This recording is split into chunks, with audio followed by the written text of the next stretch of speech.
Quels sont les services du pasteur? Le pasteur doit nourrir le troupeau.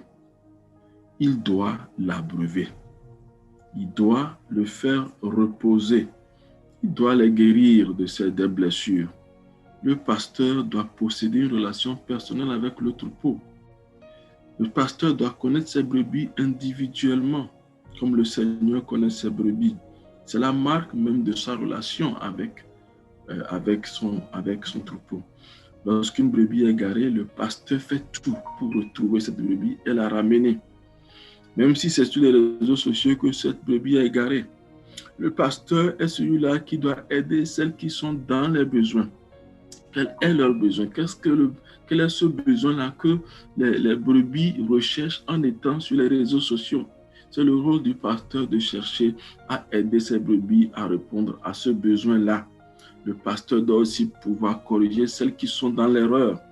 Quelles sont les erreurs que les uns et les autres commettent aujourd'hui à cause des transformations qui sont là?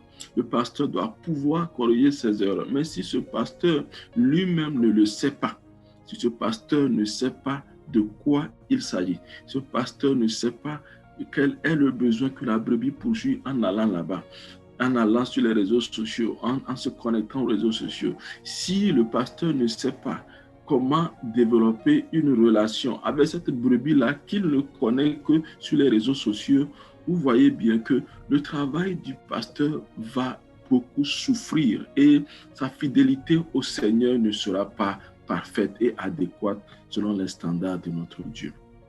Le pasteur, en général, est souvent au cœur du développement de tous ceux-là qui deviennent ensuite des gens qui s'engagent dans le ministère.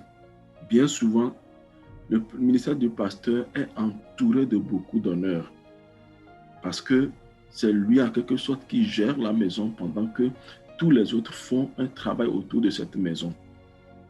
Mais également, c'est un des ministères qui est aussi le plus secoué par le mépris. C'est un des ministères qui est le plus secoué par les changements. Lorsqu'il y a des changements qui se produisent dans la vie des membres, lorsqu'il y a des changements qui se produisent dans le contexte où le pasteur sert, c'est le ministère pastoral qui est souvent le plus secoué. Alors, quels sont les actes de service au sein de l'Église? Vous voyez, j'ai parlé du ministère pastoral, j'ai parlé de ce que le pasteur fait. Mais ce que le pasteur fait, lui, en tant que pasteur, ce n'est pas tout au sein d'une église. Ce qui se passe dans l'église dépasse simplement ce que le seul pasteur fait. Nous avons un tableau dans lequel nous présentons plusieurs aspects de la manière dont le ministère de Dieu se présente à l'église en général. Mais seulement c'était difficile à mettre sur la diapo. Je vais simplement aborder tout ce qui se fait dans une église également au travers de ces 6 éléments. Ça ne veut pas dire que ces 6 éléments sont tout, mais je crois que ces 6 éléments peuvent nous permettre de parler du reste des choses que le pasteur fait. Ce rappel, mettez-le, ayez en perspective le fait que ce rappel doit vous amener à voir finalement si tout ceci, pendant que nous nous présentons, tout ceci existe et doit être fait par le pasteur. Où est-ce que j'en suis aujourd'hui à l'ère numérique? Comment est-ce que je peux ou comment est-ce que je réagis par rapport à tous ces éléments-là à l'ère du numérique?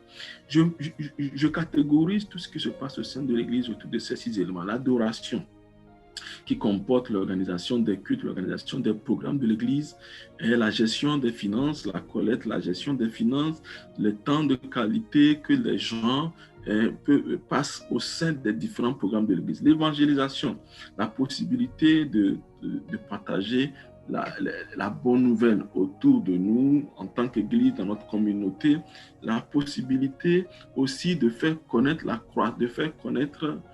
un accroissement numérique à l'Église, ce travail d'accroissement numérique, et la possibilité également de multiplier l'Église. je le mets dans cet acte de service que nous appelons l'évangélisation. Il y a l'enseignement, l'enseignement au sein de l'Église, le développement de la connaissance de la volonté de Dieu. L'enseignement au sein de l'Église inclut les prédications, les études bibliques, la formation des disciples, l'affermissement des nouveaux croyants, la formation également des leaders, des responsables qui travaillent au sein de l'Église, qui soutiennent le pasteur ou qui sont à d'autres services de diaconat auxquels le pasteur seul ne peut pas être constamment attaché à cause du fait que la prise en charge des brebis est déjà un grand travail.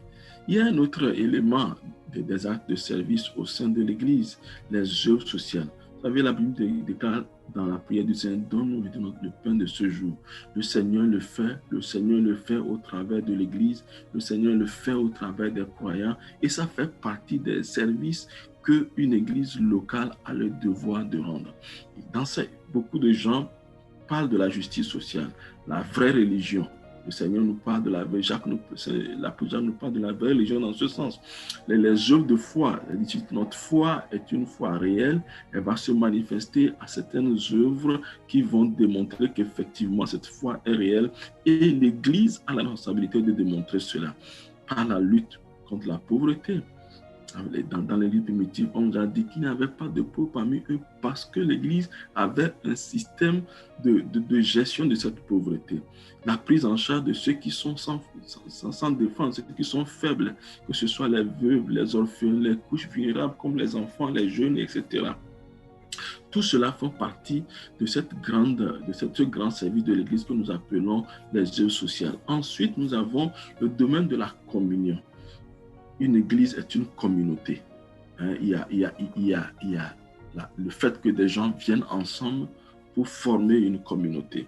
Et dans une communauté, il y a des problèmes de relations, que ce soit les relations entre les personnes au sein de l'église, les relations entre des gens de l'église et le responsable de l'église, que ce soit les problèmes de relations dans les familles, les questions de gestion des relations de façon à ce que les gens puissent vivre dans la communion font aussi partie de la responsabilité de l'église et de la responsabilité normalement de chaque église locale qui s'établit dans une communauté. Lorsque une église s'établit dans une communauté, il y a des réseaux qui existent dans cette communauté. Il y a des pratiques qui existent dans cette communauté.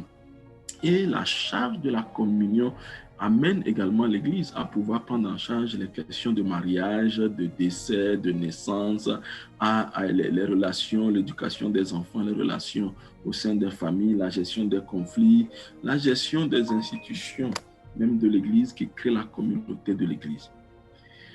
Un dernier acte du service au sein de l'Église que je voudrais mentionner, c'est le suivi spirituel, l'accompagnement, la prière, le service de la prière qui consiste en toutes ces formes d'accompagnement que non seulement au fait que nous adressions des prières dans toutes leurs formes à Dieu en tant qu'Église, en tant que pasteur, mais également que nous puissions apporter cet accompagnement spirituel qui consiste bien souvent à peut-être opérer des délivrances ou à faire des cures d'âme, des actes de relation d'aide, accompagner des gens de façon morale.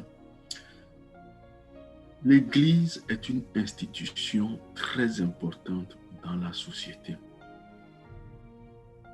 Lorsque nous voyons ces actes de service au sein de l'Église, et nous avons tout un programme pour les développer davantage autour de la mission de Dieu, autour de la question de la gestion de l'Église, et également autour de la question des ministères de l'Église. Lorsque nous considérons cela, nous ne pouvons pas, en tant qu'Église, rester en déphasage de notre société.